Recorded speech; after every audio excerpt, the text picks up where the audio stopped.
Pertama-tama saya ingin menyampaikan terima kasih.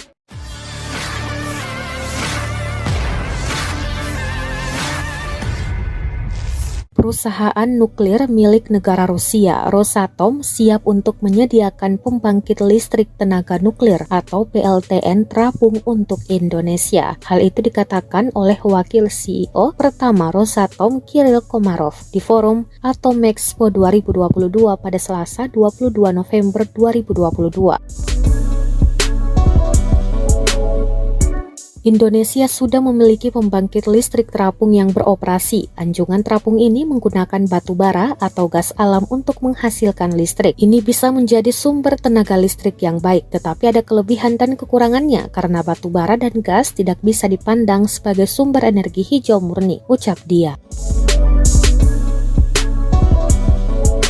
Komarov menyatakan Rosatom telah menawarkan stadion pembangkit listrik terapung serupa yang dilengkapi dengan reaktor nuklir ke Indonesia. Menurut Komarov, pada akhirnya harga listrik yang dihasilkan oleh PLTN terapung tidak akan terpengaruh oleh fluktuasi pasar bahan bakar global.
Terima kasih sudah nonton.